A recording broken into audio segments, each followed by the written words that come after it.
Assalamualaikum warahmatullahi wabarakatuh. Halo semuanya. Perkenalkan, saya Baik Liza Tiduri dengan 3 digit NIM terakhir 083. Saya Ismi Nazwa Sajida dengan 3 digit NIM terakhir 093. Saya Saifira Dulistari dengan 3 digit NIM terakhir 101. Pada video ini, kami akan mempresentasikan materi mengenai konsep umum semantik yang diampu oleh Bapak Yunis Effendri.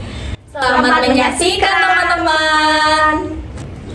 Baik, selanjutnya kita akan membahas tentang semantik. Jadi, apa sih semantik itu? Nah, semantik merupakan cabang ilmu linguistik yang mempelajari makna bahasa. Kita kan sebelumnya juga pernah mempelajari tentang cabang ilmu linguistik yang lain, seperti fonologi, morfologi, sintaksis, dan juga yang lain-lainnya seperti psikolinguistik atau hal yang lain. Jadi, semantik itu hanya berfokus pada makna yang dihasilkan dari unsur-unsur bahasa tersebut. Karena bahasa kan merupakan alat komunikasi, jadi setiap penutur itu harus memastikan lawan tuturnya itu memahami apa sih makna dari suatu kalimat yang diujarkan. Nah, seperti ketika seseorang mengatakan kata air, kita kan langsung memahami bahwa yang dimaksud adalah cairan yang bisa diminum ataupun air yang sedang menggenang di beberapa tempat. Jadi proses memahami makna itulah yang menjadi fokus kajian dari semantik. Nah, secara etimologis, istilah semantik ini berasal dari bahasa Yunani, yakni berasal dari sema maupun semaino. Jadi sema ini merupakan tanda atau lambang, sedangkan semaino berarti menandai atau melambangkan. Artinya, bahasa itu dipahami sebagai sistem tanda yang digunakan manusia untuk mewakili sesuatu. Setiap kata merupakan lambang yang memiliki makna tertentu. Makna itu tidak hanya muncul secara alami, teman-teman, tetapi terbentuk karena adanya kesepakatan dalam masyarakat bahasa. Contohnya nih, ketika kita mengucapkan kata kursi, kan dapat dipahami ataupun diartikan kursi itu sebagai benda untuk duduk. Nah, hal itu kan sudah disepakati oleh masyarakat bahwa makna dari sebuah kursi itu adalah tempat duduk. Selanjutnya, tentang signifian dan signify. Konsep tanda bahasa itu dijelaskan oleh beberapa ahli linguistik modern seperti Ferdinand de Saussure. Menurut Ferdinand de Saussure, tanda bahasa memiliki 2 unsur utama, yakni signifian dan signifian. Signifian adalah bentuk fisik bahasa, yakni bunyi yang diucapkan atau tulisan yang dilihat. Jika teman-teman bingung, kita dapat ambil contoh seperti pada kata pohon. Nah, kita kan mengucapkan kata pohon, berarti itu adalah bunyi atau tulisan yang termasuk pada signifian.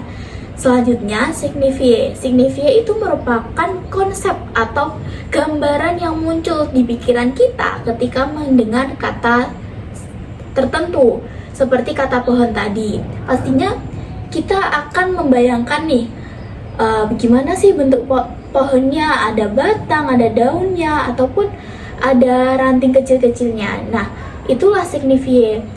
Sehingga hubungan antara keduanya, antara signifian dan signifie bersifat konvensional, yakni tercipta karena adanya kesepakatan sosial.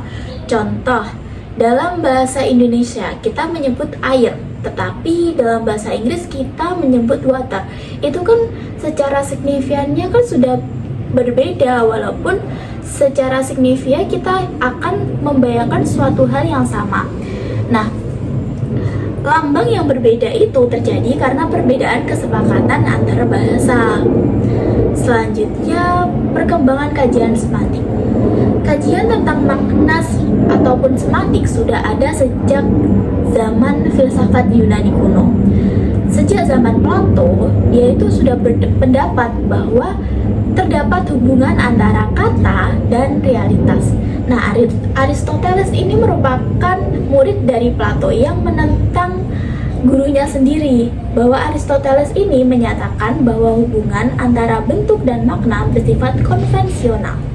Nah, pada abad ke-19, kajian makna berkembang melalui tokoh Michel Brial dari Perancis dengan istilah semantique, dan juga Dari bahasa Inggris muncul istilah semantik itu sekitar 1894. Nah, di Indonesia sendiri kajian semantik itu berkembang melalui ahli bahasa seperti Goskeraf, Purwadharma Minta, dan juga Harimurti Krida Laksana.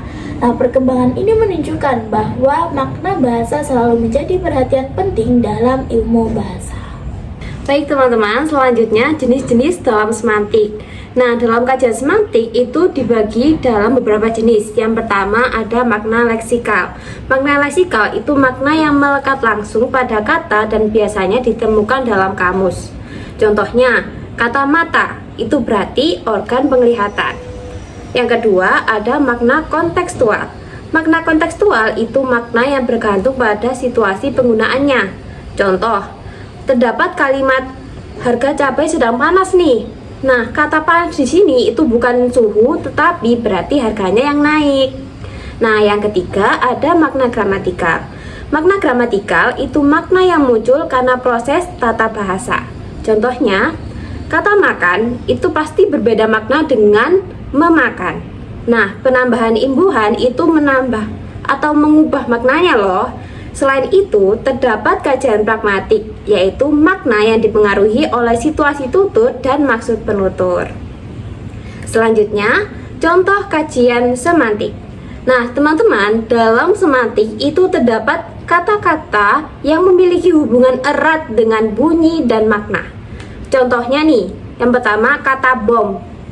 Kata itu memberikan kesan suara ledakan yang kuat loh. Maknanya bukan hanya benda, tapi juga asosiasi bunyi keras dan efek mengejutkan. Yang kedua, kata kresek. Nah, kata ini meniru bunyi suara plastik yang diremas-remas. Nah, kata ini termasuk contoh yang berkaitan dengan pengalaman audiens penutur. Yang ketiga, kata tokek.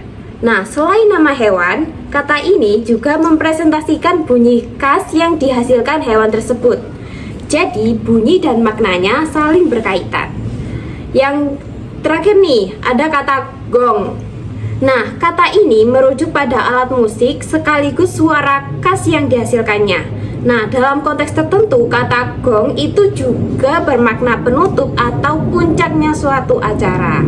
Nah, dari contoh-contoh tersebut, itu dapat dilihat bahwa makna kata itu tidak hanya berasal dari kamus, tetapi juga dari pengalaman manusia terhadap bunyi dan juga lingkungan. Untuk selanjutnya, ruang lingkup kajian semantik.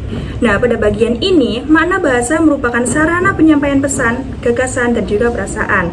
Artinya, bahasa bukan hanya bunyi atau tulisan, tetapi alat untuk menyampaikan makna. Dalam bagian tersebut, kita bisa melihat bahwa semantik berkaitan dengan beberapa aspek penting. Yang pertama adalah bunyi, yang dalam kajian linguistik disebut fonologi. Bunyi bahasa dapat membedakan makna.